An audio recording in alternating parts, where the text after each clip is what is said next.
Episode की शुरुआत में हम देखते हैं कि तांजीरो कुछ बैम्बू स्टिक और एक टूटी हुई बास्केट को नेजुको के पास लेकर आता है और नेजुको को सूरज की रोशनी से बचाने के लिए उस बास्केट को ठीक करने लगता है और बाद में नेजुको को बास्केट के अंदर आने को कहता है। पर नेजुको के राक्षस बन जाने के कारण उसकी हाइट काफी बढ़ गई थी। तब उस समय तांजीरो उसे अपनी हाइट कम करके बास्केट के अंदर एडजस्ट होने को कहता है। अब नेजुको अपनी हाइट को एडजस्ट करके उस बास्केट में आ जाती है और तांजीरो माउंट सागिरी का रास्ता पूछकर वहाँ के लिए निकल पड़ता है। अब चलते चलते रात हो जाती है और जब वो एक टेम्पल के पास पहुँचता है तो उसे खून की गंध आने लगती है और वह जब भागते हुए टेम्पल के अंदर जाता है तो वो देखता है कि एक राक्षस लोगों को खा रहा होता है और वहाँ पर कोई भी जिंदा नहीं होता। और तब वह राक्षस कहता है, ये मेरा इलाका है, जो मेरे इलाके में आता है उसे भुगतना पड़ता है। ये सुनकर तांजीरो काफी डर जाता है और वह राक्षस तांजीरो पर हमला कर देता है। और दूसरी ओर खून को देखकर नेजुको के मुंह में पानी आ जाता है क्योंकि वह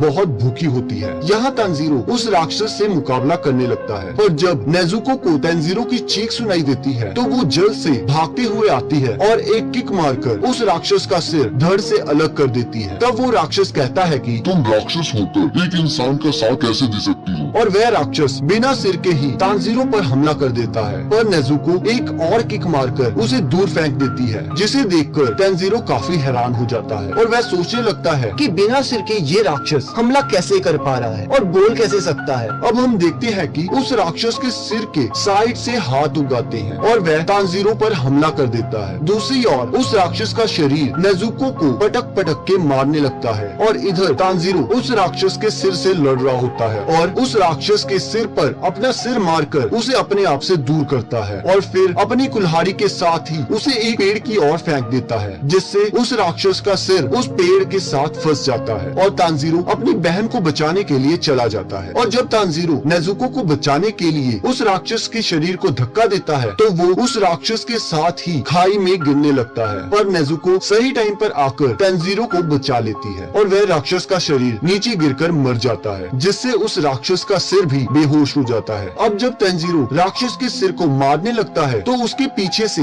एक आदमी आता है और कहता है, ये इससे नहीं मरेगा। और उसके बाद तांजीरो के पूछने पर वो आदमी कहता है, तुम खुद सोचो इसे कैसे मारा जा सकता है। और तब तांजीरो एक पत्थर लेकर आता है। अभी वो उस राक्षस को मारने की हिम्मत बटोर ही रहा होता है कि तब वह आदमी सोचता है, ये लड़का कितना दयालु है, इसके सामने राक्षस है पर फिर भी ये कोई भी फैसला नहीं ले पा रहा, मुझे नहीं लगता ये इसे मार पाएगा। और तब हम देखते हैं कि सुबह हो जाती है और वह राक्षस सूरज की रोशनी की वजह से जल के मर जाता है। ये देखकर तांजीरो काफी शॉक हो जाता है कि कैसे राक्षस बस थोड़ी सी सनलाइट से जल के मर गया। उसके बाद वह अपनी बहन को ढूंढने लगता है और उसे टेम्पल के अंदर सेफ पाकर रिलैक्स हो जाता है। अब वो सोचने लगता है कि वो आदमी कहाँ गया। अब तांजीरो टेम्पल के बाहर आ जाता है जहाँ वो आदमी बैठकर प्रार्थना कर रहा होता है और वो आदमी बताता है कि उसका नाम सकांजी उरुकोदाकी है और पूछता है कि क्या तुम वही हो जिसे गियू टोमियाका ने भेजा है? तब तांजीरो बताता है, हाँ मैं वही हूँ। तब वो आदमी पूछता है कि क्या होगा अगर तुम्हारी बहन किसी इंसान को खा ले? यह सुनकर तांजीरो शॉक हो जाता है। तो वो आदमी तांजीरो के पास आकर उसके एक थप्पड़ मार देता है और कहता है, तुम डिसीजन लेने में बहुत स्लो हो, इसलिए तुम उस राक्षस को सुबह होने से पहले नहीं मार सकी। तुम्हें पता है तुम मेरे इतने सिंपल सवाल का जवाब क्यों नहीं दे पाए? तो मैं बताता हूँ, क्योंकि तुम्हारा संकल्प बहुत कमजोर है। तुम दो चीजें कर सकते हो अगर तुम्हारी बहन किसी इंसान को खा लेती है। पहला तो तुम उसे मार दो और खुद भी मर जाओ, और दूसरा कि तुम ऐसा कभी होने ही ना दो। क्या तुम्हें समझ आ गया? तो तांजीरो कहता है, हाँ। तो वो आदमी कहता है, चलो ठीक है, मैं तुम्हारा टेस्ट लूंगा कि तुम डेमन स्लेयर कॉर्प्स के मेंबर बनने के लिए सही हो या नहीं। चलो अपनी बहन को उठाओ और मेरे साथ चलो। अब दोनों भागते भागते उस आदमी के घर पहुंच जाते हैं और तब वह आदमी तांजीरो को कहता है कि तुम्हारे टेस्ट के लिए हमें पहाड़ पर जाना होगा और मैं वादा करता हूँ जब तक तुम वापस आओगी तब तक मैं तुम्हारी बहन का ध्यान रखूंगा। उसके बाद दोनों पहाड़ की ओर निकल जाते हैं जहाँ बहुत ज्यादा अंधेरा होता है और सांस लेने में भी मुश्किल हो रही होती है। तब वह आदमी तांजीरो को कहता है कि तुम्हें सुबह होने से पहले मेरे घर के पास पहुँचना होगा, वो भी अकेले। ये कहकर वह आदमी धुंध में कहीं गायब हो जाता है। पहले तो तांजीरो को लगता है कि मैं आसानी से उस आदमी की स्मेल से रास्ता पता कर लूंगा और वो पहाड़ से उतरना शुरू कर देता है, पर तभी वह एक ट्रैप में फंस जाता है। तब उसे समझ आता है कि असली टेस्ट ये है, उसे इन सभी ट्रैप्स को पार करके सुबह तक नीचे पहुंच जाना है और वो बड़ी मुश्किल से सभी ट्रैप्स को पार करते हुए आखिरकार उस आदमी के घर पहुंच जाता है। इस बीच उसे बहुत चोटें आई होती हैं। ये देखकर वह आदमी कहता है आज से तुम मेरे शिष्य हो। तो इसी के साथ सेकंड एपिसोड खत्म हो जाता है।